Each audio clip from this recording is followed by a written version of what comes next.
Let's go. Yo. Get up, nah, I ain't a quitter. Toss me the ball, I'm a really big hitter.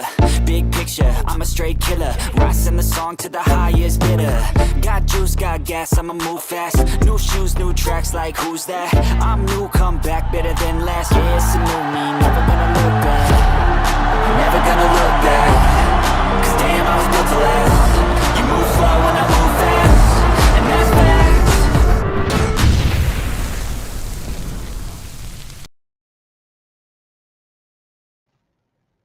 Well, hello. Good morning, everybody. How you doing? All right, Chicago sports fans. Welcome back to Chicago Sports Podcast, where we're digging into everything happening with Chicago Bears. Today, we're tackling a big offseason topic, and it's Big Ben. Is Ben Johnson the right head coach for Caleb Williams? And can he take him to the next level? All this and more on Chicago Sports Podcast. The 2025 season is in the books. And let's be real. Caleb Williams showed us why he's the future of this franchise. But now let's focus our shift on over to finding the right coach to help him unlock his full potential. When the media asked Caleb about the possibility of Ben Johnson coming to Chicago, his response gave us a lot to think about. Plus, we'll break down the latest updates from Hallis Hall and hear what DeMarcus Walker had to say about Mike Vrabel and his leadership. Let's get into it on Coffee with Tracks. Let's talk about this main topic here. Caleb Williams, rookie season, and the Ben Johnson speculation. First, let's start with Caleb Williams. His rookie season was filled with highlight reel plays, moments that reminded us why the Bears went all in on him. But there were also some growing pains, mistakes, misreads, and moments where the offensive system didn't play to his strengths at all. So the conversation shifts to the offseason. And the biggest question is, who is going to be his next head coach? When reporters asked Caleb about Ben Johnson potentially coming to Chicago, here's what he had to say. Ben Johnson is one of the most smartest offensive minds in football right now. I've watched what he's done with Detroit's offense, and it's incredible. His ability to scheme guys open, adapt to his players' strengths, and create a balanced attack is something any quarterback would love to play in. If he ends up being the guy here in Chicago, I think it could be a really exciting partnership. That's high praise for Caleb, and it's clear he's thought about what a coach like Johnson could bring to his team. Johnson's track record with Detroit speaks for itself. He turned Jared Goff into a top-performing quarterback in a system that was both dynamic and consistent. But here's a question, folks. Is Ben Johnson the right fit for Chicago? He's never been a head coach, and the Bears have been burned for first-time head coaches in the past before. Can he lead an entire organization while developing a young star like Caleb? I want to hear your thoughts. Drop your takes in the comments. One side note of all of this is, Thomas Brown, he looked like he could really help Caleb out when he was up in the box, right? Then he comes down to the field, and he's got to cover everything. Didn't look the same. Sometimes when you have a position of need and authority, you're good at that said position. Outside of that, when they throw more on you, and right now Ben would be asking for it if he took a head coaching position, it will definitely look different, especially with that added responsibility you've never had before, leading on a whole entire team. We've all, in the history books, we've always seen where the twos have to step up at one. And sometimes when the two steps up at one, they can do good for a short period. Sometimes they can't do as good as the number one, and they never end up getting into that number one. So that is always a risk. But obviously, for a lot of people, he is the outlier here as an offensive coordinator where you would potentially go ahead and take that risk because of how well he's built that offensive juggernaut in Detroit, okay? So that's something that you would definitely take a risk on for sure. Let's talk about the Bears updates from Hallis Hall. Let's talk about what's happening behind the scenes. The 2025 season gave us some answers, but it also raised plenty of questions. The defense took steps forward, but the offense, it needs work, especially up front. Caleb can't develop if he's constantly running for his life behind a shaky offensive line. There's a lot of chatter about Ryan Poles and Kevin Warren being aggressive this offseason, whether that means hiring a bold coach like Ben Johnson or shaking up the roster. But here's my question for you folks. What's the number one priority for the Bears this offseason? Is it hiring the right coach, fixing the offensive line, or upgrading the defense? Let me know your thoughts below. Let's talk about my third topic, DeMarcus Walker on Mike Vrabel. Switching to the defensive side of things, let's talk about DeMarcus Walker. He's been one of the vocal leaders for this team. And in a recent interview, he opened up about what it was like playing for Mike Vrabel. Walker praised Vrabel's ability to build a winning culture, holding players accountable and demanding excellence. Here's the thing. The Bears need that kind of leadership, whether it's Ben Johnson, another offensive mind, or someone with Vrabel's no-nonsense approach.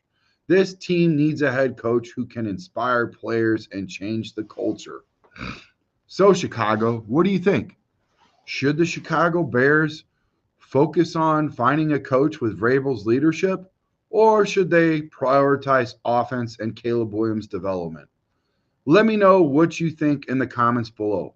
Also, behind door number 3, could two things be true at the same time? Could we develop Caleb's offense and prioritize his growth and also find a guy with Vrabel's leadership abilities? Can those things can be true all in the same time under the same person? Here's my closing thoughts, guys, before I open it up to questions, okay? Here's my call to action.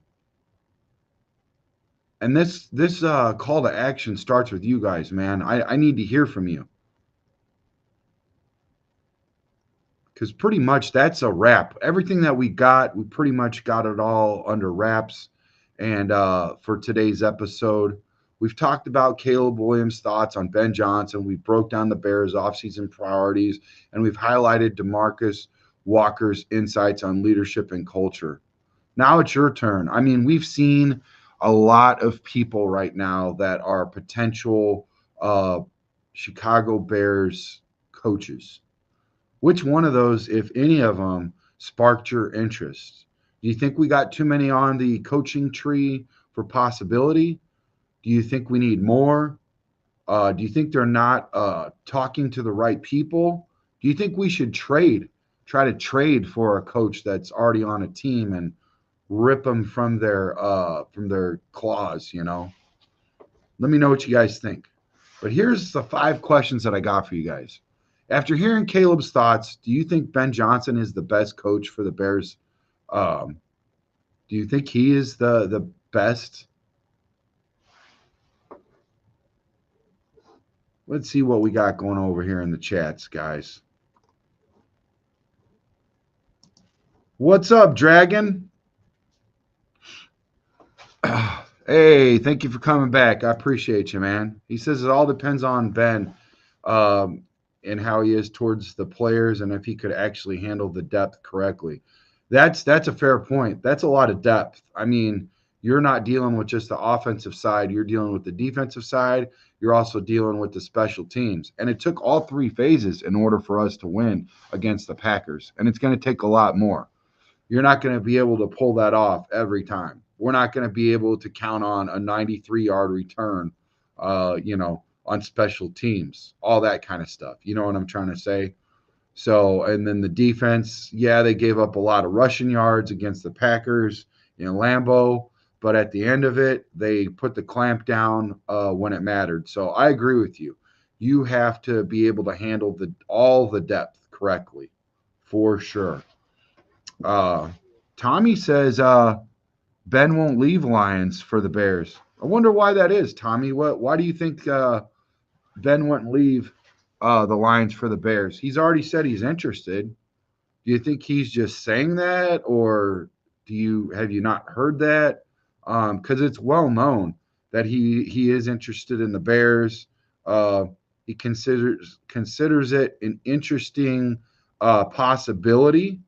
Um, yeah, I'm not sure if that hasn't got to you yet, but that has been talked about for sure.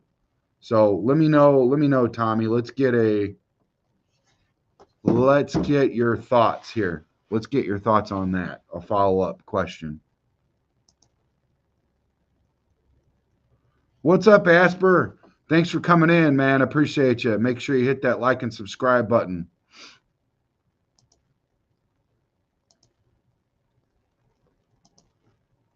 Miss Dragon says Caleb has the potential. It's just a problem with the line and his ability to completely read the field.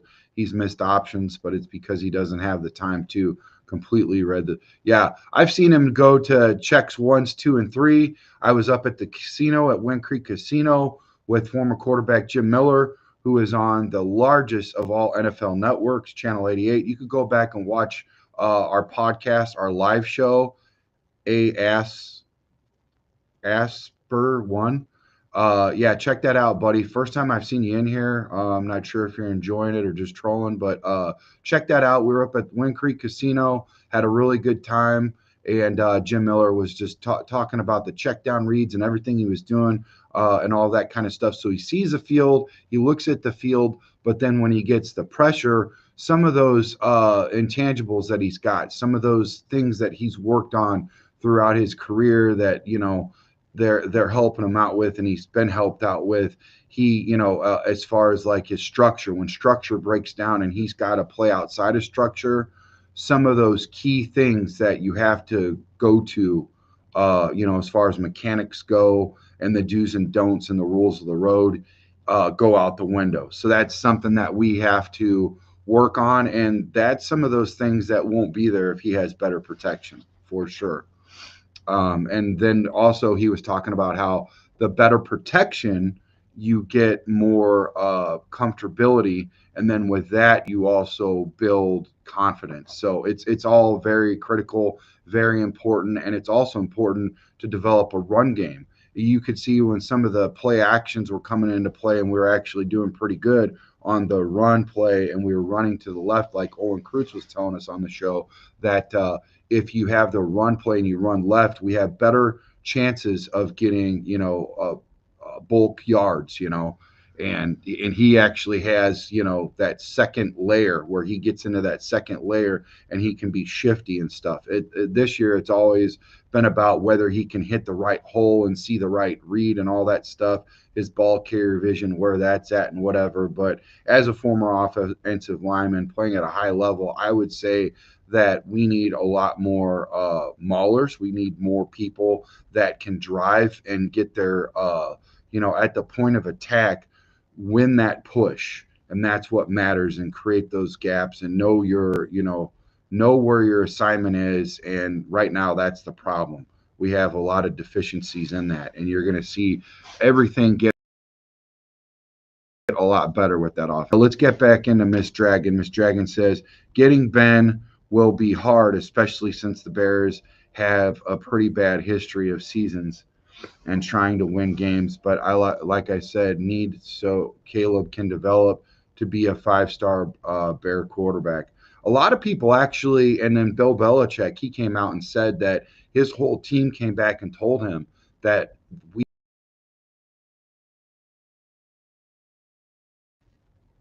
we have the best and sexiest looking as far as like the team to go for, to the team to go play for and coach for. I mean, we've got a lot of talent on the offense, the defense, everything looks good. The bar set really low. And we got Caleb. There's a lot of teams out there that don't have a quarterback. And most of the head coaches that you're seeing that are getting fired right now do not have a quarterback. So that's the problem. And they're rushing them out there. That's something that I like that has been said right now, is that this whole thing where you draft a guy and don't sit a guy for a while, that's been a problem. It's important to be able to have that ability and to have some growth there before you throw a guy in. You see where it's helped out and worked out before. There are some outliers where they've came out and did well, but for the most part, when you rush it, the quality out in the NFL is subpar, to say the least. So, yeah, it's definitely important to have a good quarterback, and that is one more reason why, when you look at it in the grand scheme of things, that Caleb is part of that attraction to come to Chicago. The O-line is a top priority. Yes, I agree, for sure. Hey, Haley, make sure you hit that like and subscribe button. I appreciate you. Leave a 5-star review. Y'all know what to do. Thank you for hitting that subscribe button, Haley. I appreciate you. Hit that notification bell, too. That way you know every time that we're on 2-3 times a week. We have live shows at sports venues. I mean, you name it. We're everywhere. So we appreciate you checking in and checking out. Also, we have a 49ers fan. Juice World. Brock Purdy's my guy. Yeah, Brock Purdy's pretty nice, man. I mean, he looks a lot better than he did coming from Iowa State. Let's be honest. I mean, you look at it when Shanahan went out and got a first-round draft pick, and he was a bust, okay? He was a bust, and then he goes and gets a late-round pick with Brock Purdy and develops him, and look what he's doing. He's doing pretty good, man. His touchdown to interception ratio is impeccable. It's really good.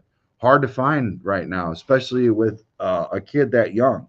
And then with all the craziness going on with all the injuries and the 49ers and all that, and be able to, circumnavigate through that and be the field general that he is and not be, too shaken on it. You're a Kentucky fan. Okay. All right. Yeah, Kentucky's definitely on the come up, man. They got some blue chips out there. What's the single most important move for the Bears that they need to make this offseason? Well, I already heard earlier that Miss Dragon thinks it's the offensive line, but I think it's 1A, 1B. If I could do that, I would say coaching, and then if you're talking about in the draft, I would definitely look at offensive line for sure. And then also look on the other side of the line, the defensive line. I mean, in our own division, the NFC North, when you look at the guys that got it right, they've been drafting out of the trenches. And let's be real, the Green Bay Packers, who we finally just beat, they had like 37 of their 53-man roster drafted. So that's impeccable, man. You got to win the draft. You don't win in free agency, you win in the draft. So you got to draft homegrown talent that plays like you, that schemes like you, that is good in the locker room. That's where you win, is on draft day. So we've got to do good with that. So, yeah, shout out to you, 49ers fan, Juice World. Appreciate you, man. Hit that subscribe button, man. Everybody's welcome here. How would you grade Caleb Williams' rookie season? Are you confident he's a long-term answer at quarterback? I would give him, actually, considering how rocky the offensive line is, I'd give him a flat B. I have to give him a flat B. If he could get rid of the ball quicker and not take so many of those sacks, like I said a few weeks ago, I put up the graphic where it showed 38%, which is actually pretty high. Think about it. It's sub 50, but it's almost there. He is that 38% is where he is to blame for his own sacks. So he has to get rid of the ball, find ways to, and I know he doesn't like running, but sometimes that is a need where you just got to take off. I mean, let's be honest, with his yards passing, and then he had that streak record with no interceptions, which was a record. And then he played all 17 games, which has never been done before by a rookie QB in the history of ever for the Chicago Bears. There's a lot of things that he did right, but there's also a lot of things that he did wrong, okay? I'll be honest. I was a fan of him in Oklahoma. I was a fan of him in USC. I'm a fan of him now. I think he is the right guy. I really do. I see a lot of guys out there that can't do what he does, okay? But like I said, he's not a finished product at all. Caleb is really good. He's obviously not like Will Levis and Anthony Richardson. So obviously, we've seen so far he's the franchise quarterback for the Bears, especially after the win against the Packers. Yeah, I mean, that was big. That was so cool. Finally, to get that off of our backs. That was a road victory, too. It's been a long time since we had a road victory. It's been an even longer time since we beat the Packers. And we are 1-0 in 2025, and we're 1-0 against the Green Bay Packers, and we're 1-0 at Lambeau Field. First of many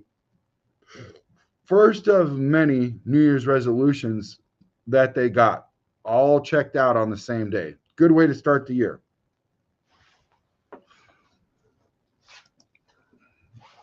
'49ers fan says, I love Denver right now.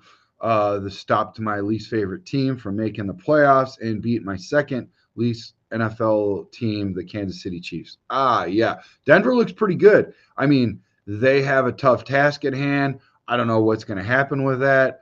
I would like to see them get in there and get competitive. Can they pull it out? I don't know. I think it would have to depend on, obviously, the defense, the running game, and the coaching. Do not put all this on a rookie quarterback. You got to scheme outside of that to where he's comfortable, in the postseason and not overwhelmed for sure. Give him enough. Give him enough help so that way he doesn't have to, and do what you can to keep the pressure off of him for sure. How would you say that the Bears should prioritize improving the offensive line? Or should they upgrade their defense and free agency and the draft? It's half and one, half and the other for me personally. Let me know what you guys think in the comments below. I think that you have to go look in the free agency, do your due diligence, and see what you can get out of there. But a lot of times, and you also have to look at the medical record. And why would other teams potentially get rid of a guy and let him go into free agency when that is your insurance to protect you from mayhem? I mean, honestly, you would want to keep that guy around, right? Why is he gone? What happened? Was there problems in the locker room? Usually with us offensive linemen, at some point we start to break down, just like your car or anything else, man. Body parts break down. I don't care how young or old you are. We see it all the time. Freak accidents happen when you're not even having a football move. You know what I'm saying? So they really have to scour and look at why an offensive lineman is a free agent, Now, I tell you what, the Minnesota Vikings, they go out and they pick up, in my opinion, a solid left tackle from Jacksonville Jaguars, right? Boom. And what do? They give him the game ball. The first game that he plays with the Minnesota Vikings, he gets the damn game ball, and he had the game of his season, man. So there are times where you can go out and get a guy like that. But that one guy is not going to transform our offensive line. We need a lot of help. So I think it might be a little bit of both for sure. Once again, the question is, should the Bears prioritize improving the offensive line or upgrading their defense in free agency and the draft?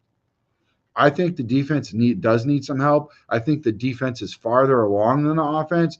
And the offense, if you're going to go, well, it depends on what happens with Keenan Allen too, And are we going to ship off the second string tight end from the, San Diego Chargers? Are we going to ship him off? Because if we do, we'll save over $5 million. And also Ryan, it's time to get rid of freaking Bates, man. He's gone. Got to get rid of that guy. That's another $5 million. So we go from $82 million up to $92, and I think there's also additional cuts where we could be post 100 mil, well over 100 mil. So, anyways, let's get back to the comments below. Crooked Commish says, morning tracks, FGB. I don't want to hear they were not trying to win. No, they were trying to win.